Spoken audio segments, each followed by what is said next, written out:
Root locus, how it is important and why it is called as the locus, and how these poles and zeros are responsible here to get the path. And very important is the factor, that is the k here. So k is going to change from the 0 to infinity. So that how k values are going to change as per this, that root locus path is also going to change. And later we see the various steps by steps how to plot the root locus. So that we are going to see in this lecture. So still, if you didn't subscribe our channel, please subscribe it and share with your friends. So what is the root locus? So this is the powerful tool. For what purpose? For the location of the closed loop poles to achieve the desired system. So here how we are going to obtain the desired system? By changing one or more system parameters. Like here we are going to change the value of k. As per that we are going to get the root locus. So now here it is used for the closed loop. So open loop transfer function is given, that is g of s equal to k upon s into s plus p1 into s plus p2. So this p1, p2, so that will become the poles. Again, s equal to 0, that is also going to become the pole. So that characteristics equation is what here? For the open loop, is the denominator is the characteristics equation. So for this characteristics equation, if you see that s equal to 0 minus p1 minus p2 are going to become the poles. Now to obtain the closed loop transfer function, and here we consider the unity feedback, so that h of s value is going to become equal to 1. Otherwise, in general, that closed loop transfer function is given as g of s divided by 1 plus g of s into h of s.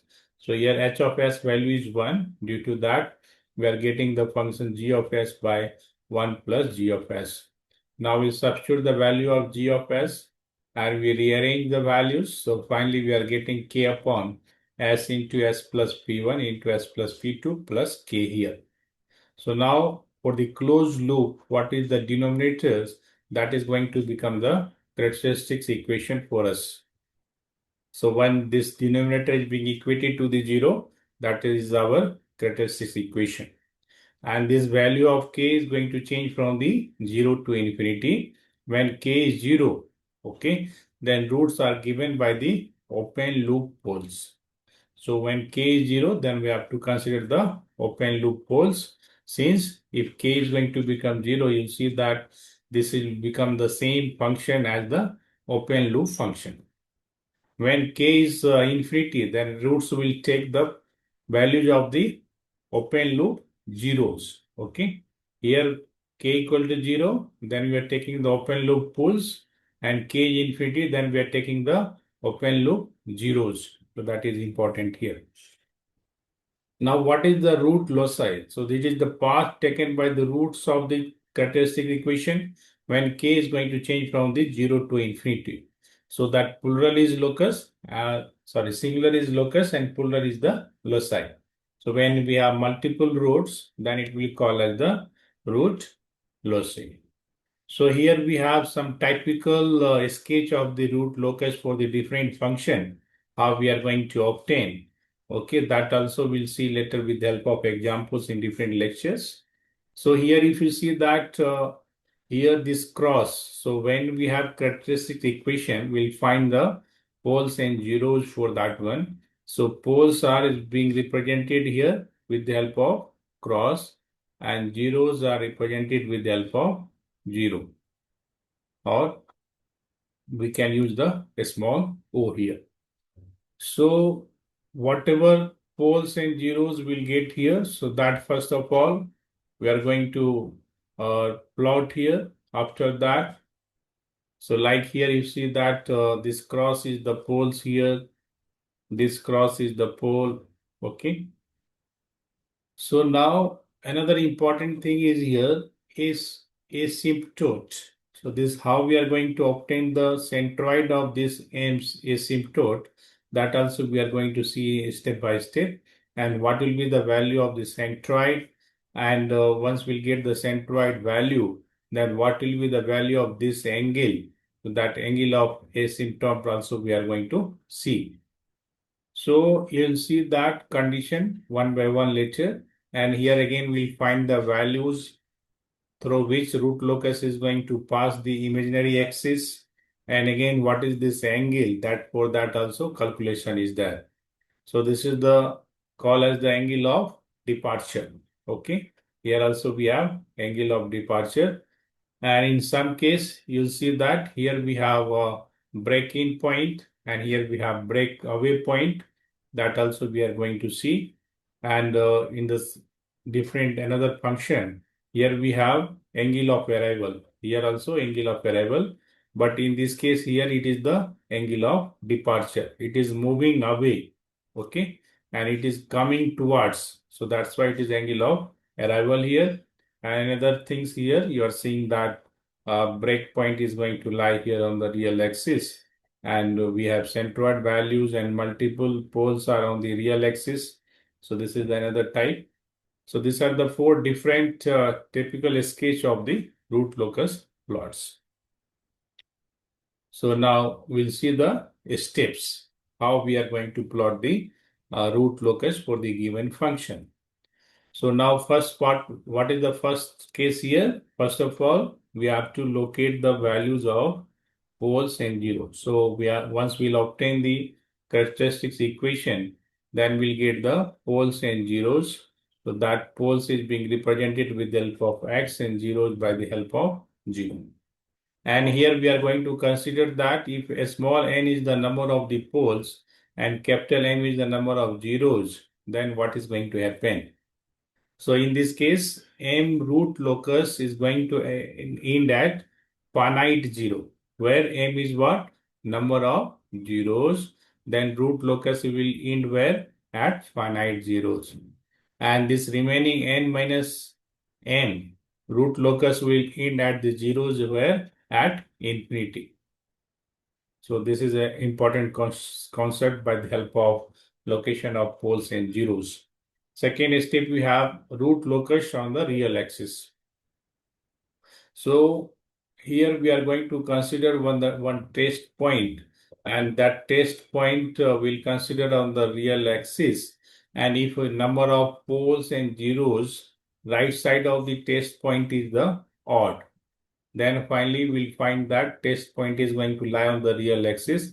Otherwise, test point is not going to lie on the real axis if number of poles and zeros are even right side of the test point.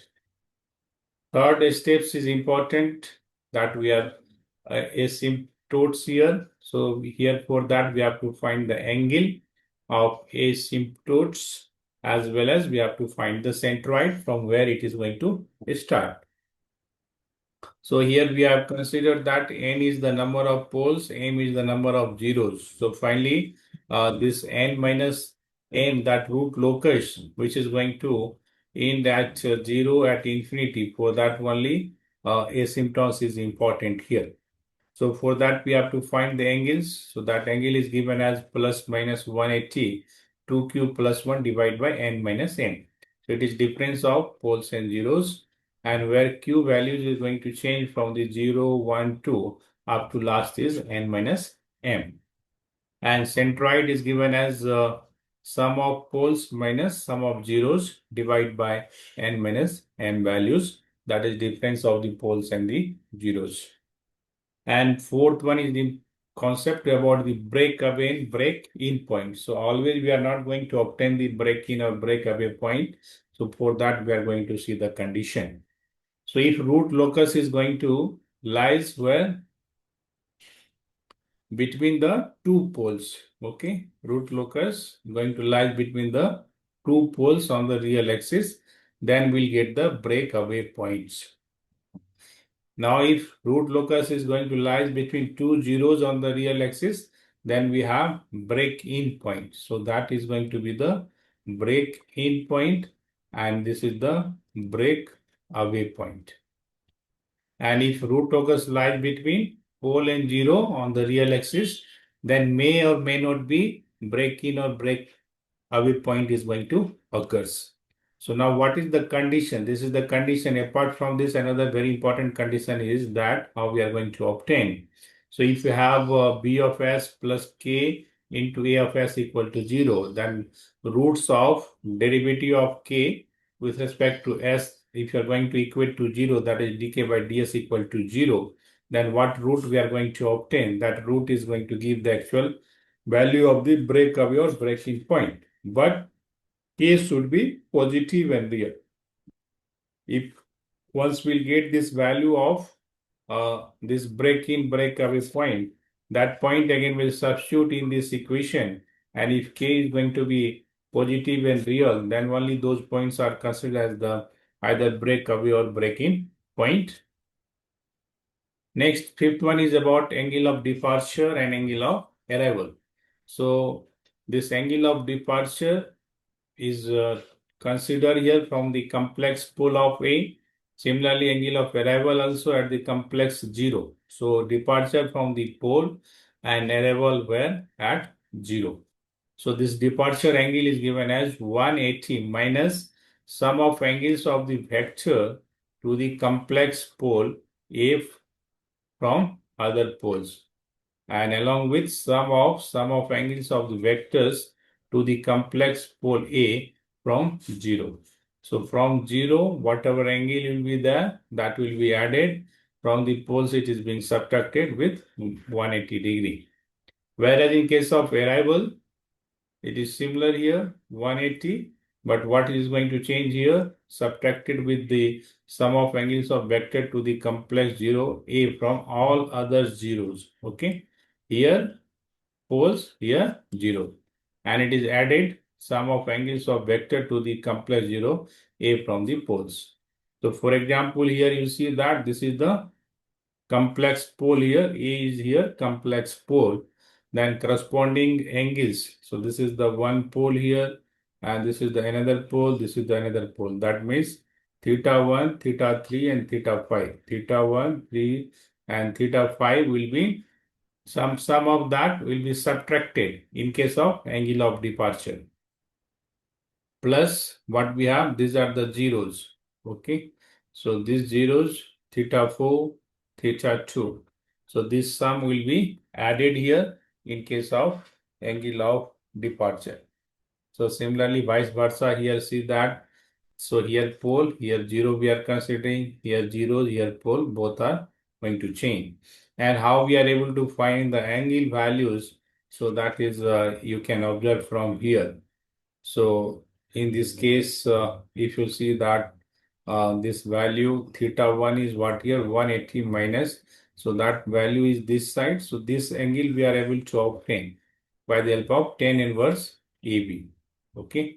So this total length what we have here, this vertical line is the A, the height is here, this is the A, this is the B. So finally we can able to obtain this inside angle. Okay. So then tan inverse A upon B. So like this, by using trigonometry, we are able to find the different angle values. Next steps is the point of intersection of the root locus with the imaginary axis. So root locus is going to start, but where it is going to cross the imaginary axis, that we are going to see. So this can be obtained by the root arbitrary. So already separate lecture is there for the RH criteria, or by trial and error approach. And third one is we are substituting S equal to j omega in the characteristics equation, and real part and imaginary parts both are separately equated to 0, and we are solving the value of omega and k.